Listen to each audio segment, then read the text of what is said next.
কিছুক্ষণ পর হঠাৎ আমার বৌমার রুম থেকে চিৎকার শুনতে পেলাম। আমি দ্রুত সেখানে গিয়ে দরজার ফাঁক দিয়ে দেখলাম আমার স্বামী ভেতরে আছে।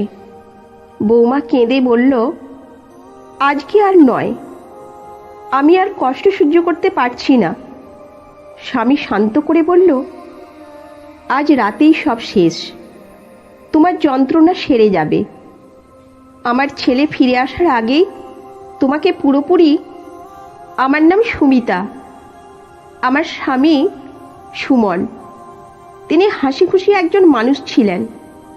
তিনি পরিবারের সবাইকে নিয়ে সবসময় আনন্দে মেতে থাকতেন এবং আমাকে ভীষণ ভালোবাসতেন।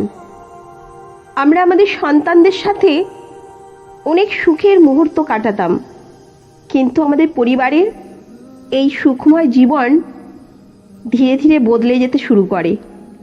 আমার ছেলের বিয়ের পর আমার ছেলে একটি বড় কোম্পানিতে ম্যানেজার হিসেবে কাজ করত। তার কাজের জন্য প্রায় তাকে শহরের বাইরে যেতে হতো। আমাদের বাড়িতে তার নতুন বউ, মানে আমার বৌমা, আমাদের সঙ্গেই থাকতো। শুরুতে সব কিছুই স্বাভাবিক ছিল, কিন্তু একদিন আমার ছেলে 1 মাসের জন্য বাইরে কাজে গেলে আমি লক্ষ্য করলাম আমার স্বামীর আচরণে অদ্ভুত কিছু পরিবর্তন ঘটতে শুরু করেছে। প্রতিদিন সকালে ঘুম থেকে উঠলেও আমার বৌমাকে খুব ক্লান্ত লাগতো। আমি জিজ্ঞাসা করলে সে বলতো, মা, রাত খুব গরম, তাই ঠিকমতো ঘুমাতে পারিনি।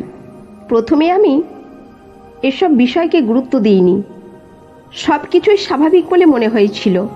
কিন্তু ঘটনা অন্যরকম হতে শুরু করে। একদিন রাতে আমি হঠাৎ পিপাসার্ত হয়ে জল খেতে উঠলাম। জল খেয়ে ফিরে এসে দেখি আমার স্বামী বিছানায় নেই। আমি চিন্তায় পড়ে গেলাম, এত রাতে সে কোথায় গেল? কিছুক্ষণ পর হঠাৎ আমার বৌমার রুম থেকে চিৎকার শুনতে পেলাম। আমি আতঙ্কিত হয়ে দ্রুত সেখানে গিয়ে দরজার ফাঁক দিয়ে দেখলাম আমার স্বামী ভেতরে আছে এবং সে আমার বৌমার দিকে কিছু বলছে। স্বামীকে বলতে শুনলাম, এটা কয়েকদিনের ব্যাপার মাত্র, একটু কষ্ট হবে, কিন্তু পরে তুমি ভালো অনুভব করবে। আমি অবাক হয়ে গেলাম এবং কিছু না বলে চুপচাপ নিজের ঘরে ফিরে এলাম। সারা রাত ভাবতে লাগলাম, কিন্তু কোনো কুলকিনারা পেলাম না। পরদিন সকালে উঠে দেখি আমার স্বামী ঘুমাচ্ছে এবং আমার বৌমা তখনও ঘুম থেকে ওঠেনি। আমি চা বানিয়ে আমার স্বামীকে দিলাম এবং তার কাছে জানতে চাইলাম, আজকে এখন এত দেরি পর্যন্ত কেন ঘুমাচ্ছ? স্বামী উত্তর দিলেন, রাতটা একটু গরম ছিল, তাই ঘুমাতে পারিনি, কিন্তু আমার মনে শান্তি আসেনি। আমার বৌমাও সেদিন ক্লান্ত ছিল। সে বলল, মা, আমি খুব ক্লান্ত, ঠিকমতো ঘুম হয়নি। গত কয়েকদিন ধরেই তার স্বাস্থ্যের অবনতি হচ্ছিল। এটা আমাকে আরও বেশি চিন্তিত করে তুলল। এক রাতে আমি আবার দেখলাম আমার স্বামী চুপিসারে বৌমার রুমে ঢুকে গেলেন। আমি দরজার কাছে গিয়ে লুকিয়ে থাকলাম। দেখলাম সে একটি বাক্স নিয়ে রুমে ঢুকলো। বাক্স থেকে ওষুধ বের করে বৌমার শরীরে লাগাতে শুরু করলো। বৌমা কেঁদে বলল, আজকে আর নয়, আমি আর কষ্ট সহ্য করতে পারছি না। স্বামী শান্ত করে বলল, আজ রাতেই সব শেষ, তোমার যন্ত্রণা সেরে যাবে। যদি আমার কারণে কিছু হয়ে থাকে তাহলে সেটা ঠিক করার দায়িত্ব আমার। তোমার স্বামী না আসা পর্যন্ত আমি আছি। এই কথাগুলো শুনে আমি বুঝতে পারলাম আমার স্বামী কোনো ভুল করছে না, বরং বৌমার সেবা করছে। পরদিন সকালে আমার বৌমাকে বেশ সুস্থ এবং প্রাণবন্ত দেখলাম। তার মুখে হাসি ফিরে এসেছে, যা অনেক দিন পর দেখলাম। বৌমা ধীরে ধীরে আমার কাছে এসে বলল, মা, বাবা যা করেছে তার জন্য আমি কৃতজ্ঞ। তার যত্নের কারণে আমি এখন সুস্থ। আমি তখন বুঝতে পারলাম, আমার স্বামী শুধু একজন ভালো স্বামীই নয়, একজন দায়িত্বশীল পিতাও বটে। সে তার সমস্ত দায়িত্ব পালন করেছে এবং তার সতর্কতা এবং সেবার জন্যই আমার বৌমা সুস্থ হয়ে উঠেছে। এরপর কিছুদিন সব কিছু স্বাভাবিক মনে হচ্ছিল। আমার স্বামী যেমন বৌমার সেবা করছিল, তেমনি ঘরের অন্যান্য কাজেও মনোযোগ দিচ্ছিল। বৌমার স্বাস্থ্যও ধীরে ধীরে ভালো হতে লাগলো, কিন্তু আমার মনে তখনও অস্বস্তি কাজ করছিল।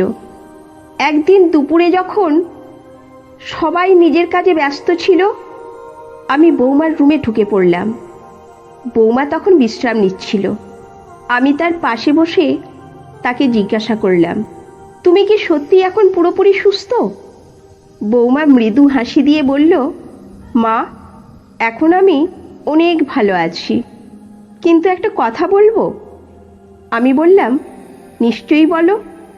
বৌমা একটু দ্বিধাগ্রস্ত হয়ে বলল, গত কিছুদিন ধরে বাবা আমাকে খুব যত্ন করছেন, কিন্তু মাঝে মাঝে আমি অনুভব করি তিনি যেন আমার প্রতি অতিরিক্ত নজর দিচ্ছেন।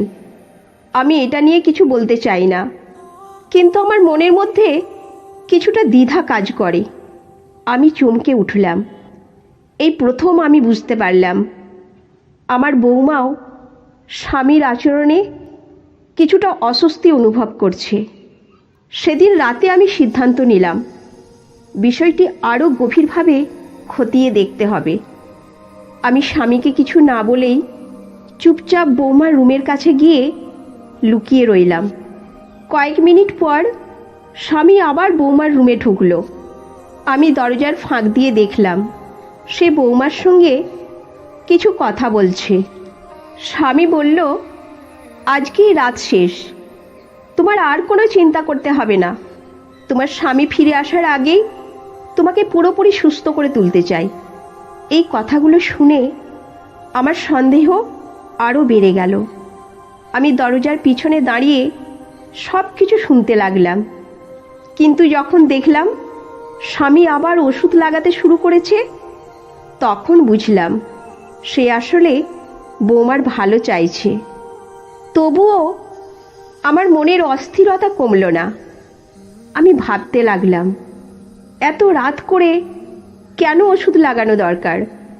এই ঘটনার পর আমি বুঝলাম সম্পর্কের ভিত্তি বিশ্বাস আর ভালোবাসার উপর স্থাপিত। অনেক সময় আমাদের চোখ যা দেখে তা সবসময় সত্যি নয়। সন্দেহ আর ভুল বোঝাবুঝি সম্পর্ককে নষ্ট করতে পারে।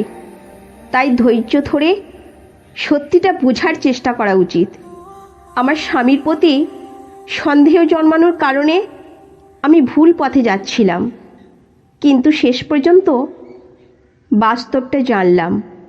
এই ঘটনা আমাকে শিখিয়েছে সম্পর্ক টিকিয়ে রাখতে হলে বিশ্বাস সবচেয়ে জরুরি, সন্দেহ নয়। বিশ্বাসেই পারে সম্পর্ককে মজবুত করতে।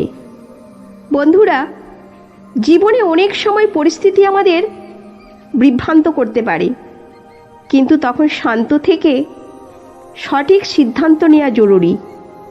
বিশ্বাস রাখুন, ভালোবাসা এবং সততা দিয়ে সম্পর্ককে এগিয়ে নিন। কোনো সম্পর্কের ভিত্তি যদি বিশ্বাসের ওপর স্থাপিত হয়, তাহলে সেই সম্পর্ককে কিছুই ধ্বংস করতে পারে না। আপনাদের যদি গল্পটি ভালো লেগে থাকে তবে ভিডিওটিতে লাইক দিন এবং আমাদের চ্যানেল সাবস্ক্রাইব করুন। ধন্যবাদ।